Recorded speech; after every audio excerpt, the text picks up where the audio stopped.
오늘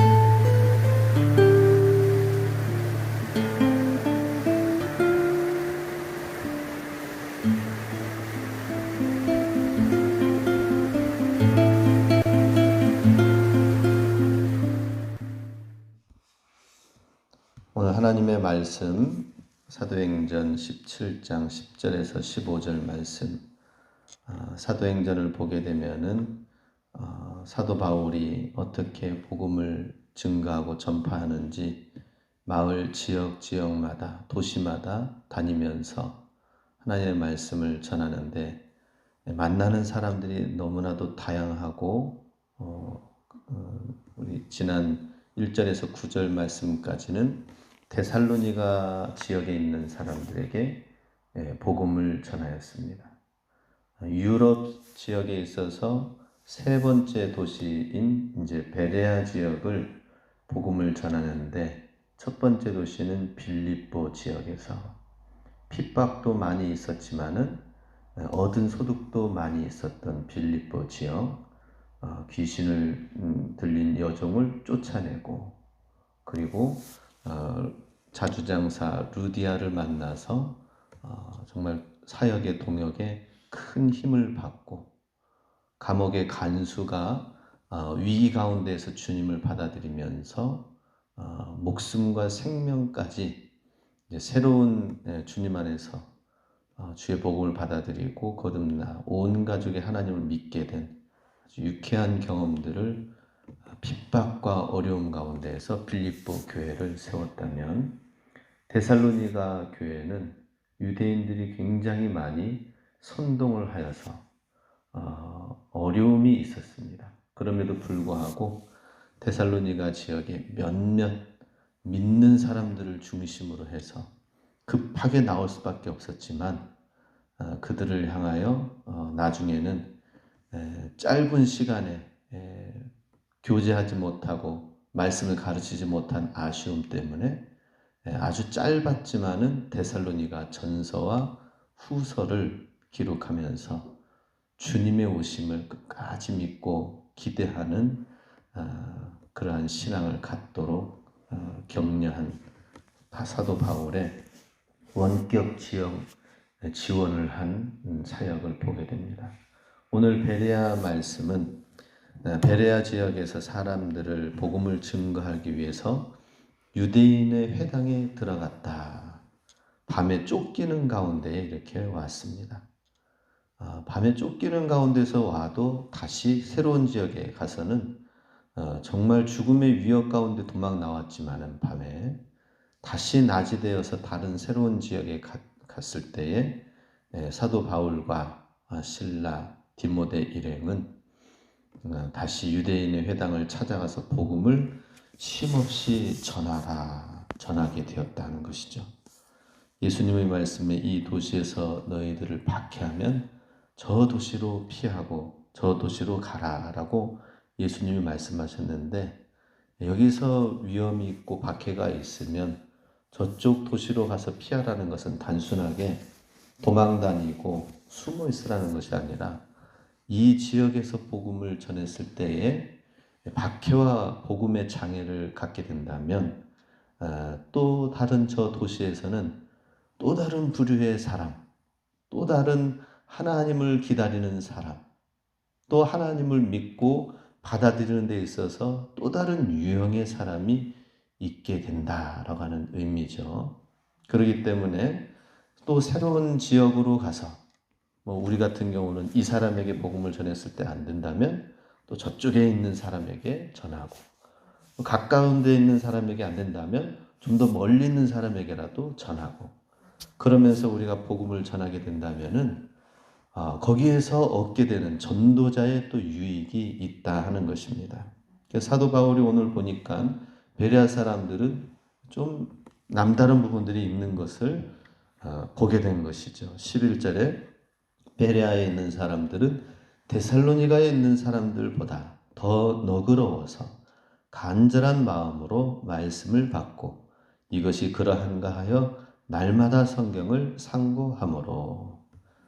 우리가 너무나도 잘 알고 있는 말씀이죠. 베레아 사람들은 신사적이어서라고 우리가 익히 알고 있죠. 너그러워서라고 하는 말보다는 예전 버전이 조금 더 나은 것 같습니다. 신사적이어서. 데살로니가 사람들은 상당히 유대인들이 굉장히 거칠었습니다. 그러니 그 전에 빌립보 지역에서 이런 소동을 일으키고 왔다고 했는데 데살로니가 사람들이 소문을 듣고 어떻게 또 여기서 이렇게 복음을 전하느냐. 저들은 이상한 사람들이다. 아예 색안경을 끼고 핍박을 하기 시작했습니다. 그런데 베레아에 있는 사람들은 데살로니가 있는 사람들처럼 그렇게 하지 아니하고 신사적이었다, 너그러웠다라고 합니다. 신사적이었다라고 하는 말씀, 그리고 또 간절한 마음으로 말씀을 받았다. 말씀을 받고 그것이 그러한가 하여 날마다 성경을 상고하였다라고 그 특징을 말씀을 하고 있습니다. 신사적이었다라고 하는 것은 나와 생각이 다른 생각을 갖고 나와 함께하지 않는 무리라 하더라도 그 사람과의 교제를 갖게 되면서 그 사람의 이야기를 들을 수 있는 것, 이게 신사적인 거죠. 너그러운 것이죠. 그 사람이 이야기하는 것이 무엇인가를 다 듣고 들어보는 모습이 되는 것입니다. 사실 우리가 살면서, 우리 대한민국에 살면서 야당이냐 여당이냐 보수냐 진보냐 양쪽으로 우리 사람들이 나눠지게 돼 있죠. 예. 단에서는 그러면 어떤 얘기를 해야 되나요? 단에서는 진보 쪽을 얘기해야 되나요? 보수 쪽을 얘기해야 되나요? 그런데 또 이런 부분들이 있습니다. 보수에도 진보, 극우가 있고 극좌가 있는 것처럼 또 따뜻한 보수, 따뜻한 좌파라고 해야 되나요? 좌파라고 하면 안 되죠. 따뜻한 진보, 이렇게 보다 더 대화를 나눌 수 있는 그런 사람들이 또 그 중간 지점에 있다는 것이죠. 우리는 중간 지점에서 좀 얘기를 듣고 그래야 되는데 너무 극으로 달려가는 것 같아요. 그게 다 옳지 않죠. 박근혜 정권이 문제 있다 해가지고 드러나서 사람들이 노무현이 희망이다라고 했을 때, 아니죠. 지금 이제 대통령이 희망이다라고 했을 때에 문재인 대통령이 또 실망을 또 한 사람도 생기면서 이것도 저것도 아니다라고 얘기를 하곤 합니다. 정치적으로 얘기하자면은 서로 편을 가를 수밖에 없는 것이죠. 그런데 신사적이다라고 하는 것은 그 사람의 이야기가 무엇인가. 그래서 보수 측에 있는 이야기도 잘 들어봐야 됩니다. 또 진보 측에 있는 이야기도 잘 들어봐야 됩니다. 그 결국에는 우리는 그런 모든 것을 통해서 하나님의 나라를 어떻게 이루어 나갈 것인가.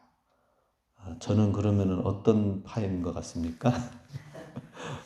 모두를 아우르는 신사적으로 살려고 하는 그러한 생각을 갖고 있습니다. 마찬가지로 이 베레아에 있는 사람들도 여기서 이렇게 데살로니가 지역에서 쫓기다시피 해가지고 온 이 사람들 분명히 며칠 지나고 나면 알고 있죠. 그런데 이 베레아 지역에서는 6개월 이상을 머물게 됩니다.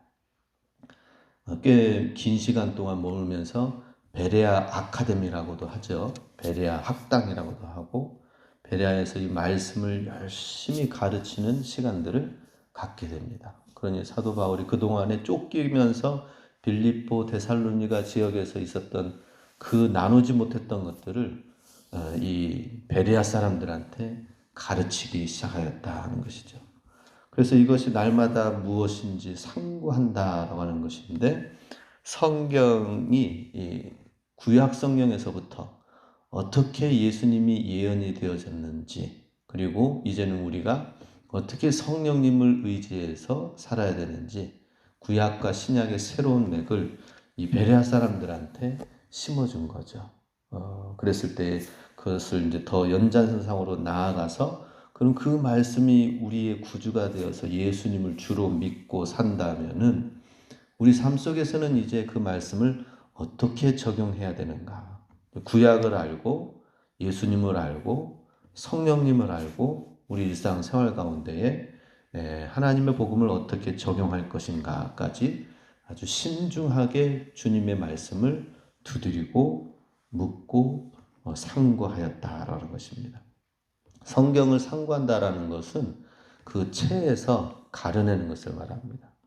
금을 채취하는 사람이라면 사금, 모래에서 금을 가려내듯이 모래를 떨어내고 흙을 떨어내고 반짝이는 것을 발견하는 것처럼 하나님의 성경을 상고한다라는 것은 내 삶 속에 주님이 어떤 분이신가? 예수님이라면 어떻게 하실까? 여러 가지 성경의 말씀을 기준으로 하여서 삶에 적용해 나가는 것까지를 포함하고 있습니다. 그 결과 12절, 13절에 이렇게 표현하고 있습니다. 그 중에 믿는 사람이 많고 또 헬라의 귀부인과 남자가 적지 아니하나 믿는 많은 사람들이 있다고 합니다. 그 중에서 데살로니가에 있는 유대인들은 여기 헬라의 귀부인과 남자가 적지 아니하다라고 했는데 여기서 이제 믿는 남자들이 많았다라고 하는 것은 헬라의 귀부인들이 주님의 복음을 받아들이고 사실 남자가 이 새로운 종교를 그 시대의 가치관 로마와 헬라 이 지역에 있는 것들을 내려놓고 따르기가 쉽지가 않습니다. 그런데 그 귀부인들이 그 헬라의 신사적인 사람들이 가서 생활 가운데서 하나님의 말씀을 적용하고 또 그 말씀대로 살면서 본을 보이고 그래서 또 남자들도 같이 함께 믿게 되었다. 이런 쪽으로 말씀을 하기도 합니다. 이렇게 해서 적지 않은 많은 수의 남자들까지 같이 함께 하니까 믿는 신앙생활 하는데 큰 힘을 얻겠지요. 그리고 상류에 속한 사람들이다 보니까 유대인들이나 누가 또 그 헬라 지역에서 무슨 문제가 있으면 그래도 좀 카바가 되지 않겠습니까?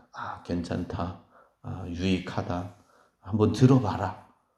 일단 판단하지 말고 말씀을 한번 듣기 위해서 와보라. 유력한 자들이 얘기한다면 또 그래서 믿는 사람들이 더 많을 것입니다.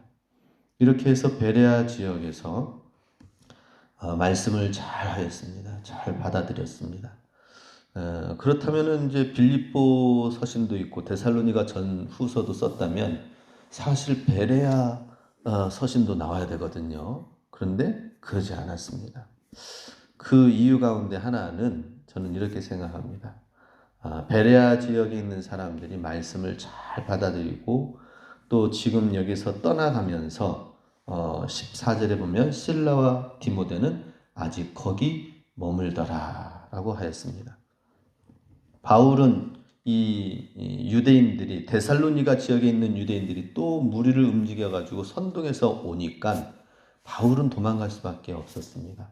그렇지만 거기서 말씀을 배우고 있는 사람들은 위에서 실라와 디모데가 또 남아서 말씀을 계속해서 가르친 것을 보게 됩니다.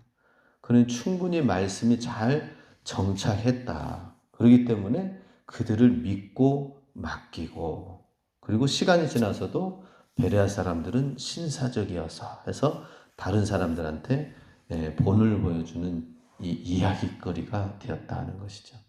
그래서 제 생각에는 베레아 사람들한테는 충분히 가르쳐 주신 그 시간들을 통하여서 그 말씀으로 그 안에서 일꾼들이 세워지고 그 안에서 건강한 교회를 세워서 무리 없이 사역을 감당하고 교회를 세워나간 것을 볼 때에 사실 여러 가지 문제와 염려가 있을 때에 서신을 쓴 부분들이 있거든요.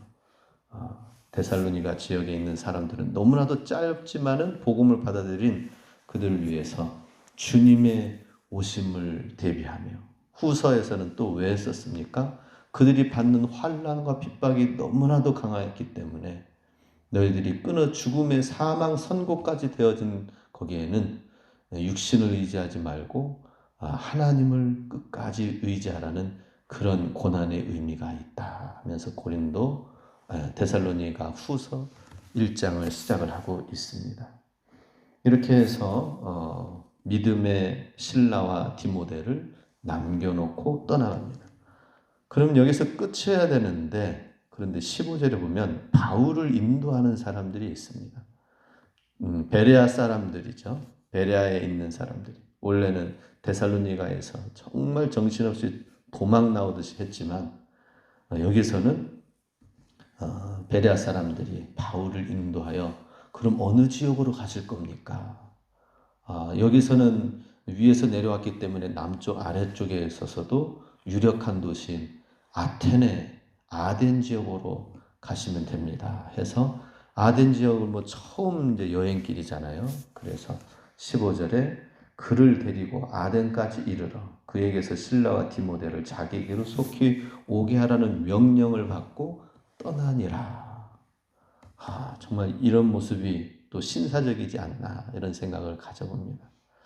사도 바울이 포로를 단신이 되고 여행을 하면서 이 유럽까지는 처음 길을 아마 평생의 여행길을 떠났을 것입니다.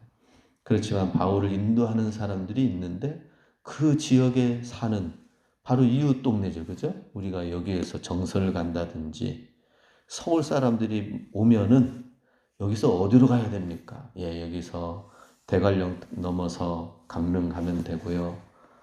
진국에 넘어서 주문진 가면 되고요. 또 남쪽으로는 정선 가면 되고요. 또 봉평으로 해서 또 홍천으로 넘어가면 되고요. 여러 가지 루트와 길을 얘기를 하면서 나눌 수가 있습니다. 그런 것처럼 그 지역에 있는 사람이 그 길을 인도하고 안내하니까 며칠이나 혹은 더 긴 시간들이 도보로 걷는 시간들을 함께 했을 것입니다. 바울을 인도한 사람들은 바울에게 큰 힘이 되었고 또 인도하면서 사도 바울은 하나님의 말씀을 더 귀하게 나누는 시간들을 갖게 되었다 하는 것입니다. 이런 끈끈한 정과 사랑과 우정 이러한 것들이 바로 신사적이었던 간절히 말씀을 사모했던 베레아 사람들에게 임하였다 하는 것입니다. 우리도 이 지역 가운데에 베레아 사람들을 정말 만나길 원합니다. 이 지역에 주님을 모르고 사는 사람들 중에서는 나름대로 신사적인 사람이 있다고 저는 생각이 됩니다. 불교 지역 가운데 비록 월정사의 영향을 받고 있지만 그럼에도 불구하고 신사적인 분들이 많이 있어요. 우리 주변에 보면은 이웃들과 보면은 다 주님을 알지 못하고 또 교회에 나오지 않고는 있지만은 대화가 되어지고 있습니다. 사람들과 여기 옆에 식당 주인과 대화를 해서 소나무를 어떻게 좀 잘라가지고 좀 깨끗하게 정리를 좀 할까요? 울타리가 여기 지저분한데 나는 식당 옆에 울타리 그래도 이제 뭔가 좀 꾸며놓은 것이라 생각하고 있었는데 목사님 이거 지저분하면 다 베버릴까요? 그래서 사실 교회 앞을 가리고 막 이렇게 하니까 찻길가에서 이거 베야 되는데 어떻게 해야 되나 했는데 한 달 전에 얘기를 나눴는데 한번 싹 다 베죠 그러더라고요. 그래서 좋습니다. 그리고 또 여기 화장실도 지저분해 보이는데 야외 화장실도 지저분해 보이는데 본인이 어떻게 좀 힘을 좀 보탤 테니까 어떻게 같이 한번 화장실 좀 정리 좀 할까요? 그러고 또 옆에 밭에 하시는 분 일하시는 분은 그래도 참 우리 텃밭 있는데 그렇죠? 갱이로 이렇게 하고 있으니까 그러니 트랙터로 와가지고 쫙 밀어주고 하고 아주 너무나도 멋진 분들이신데 참 하나님을 알지 못하여서 그런 부분이 있습니다. 그렇지만 주님을 저런 사람들이 저런 분들이 또 앞집에는 또 아주 깨끗하게 열심히 쓸어요. 교회 앞을 열심히 쓸면 또 이제 또 저도 보답을 하지요. 예. 그 앞에서 어기까지 눈 오면은 눈 오는 날 다 치워드리고 또 제가 치울 때는 또 그 앞에까지 또 다 쓸어가지고 해드리고 그러니 서로 그렇게 오고 가고 왕래하고 이런 모습들이 이웃 간에 참 좋은 모습들이 있습니다. 이런 신사적인 모습들이 주님을 향하여 방향이 바뀌어져서 주님께로 향하는 열정, 간절한 마음, 성경을 상고하고 이것이 우리에게 어떤 말씀인가 상고하면서 나간다면 예수 마을이 될 것입니다. 우리 주님을 믿는 주의 백성들이 무엇보다도 빛과 소금의 사명을 감당하며 그러한 삶을 살기 위해서는 바로 이 베레아 사람들의 아름다운 모습, 귀한 모습을 우리가 더 본받고 생각해야 될 것입니다. 오늘도 이런 주님을 더 귀하게 섬기며 주님이 만들어 가시는 우리의 삶, 우리의 지경이 넓혀지는 우리 삶이 되실 수 있길 주님의 이름으로 축복합니다. 아멘. 기도합니다.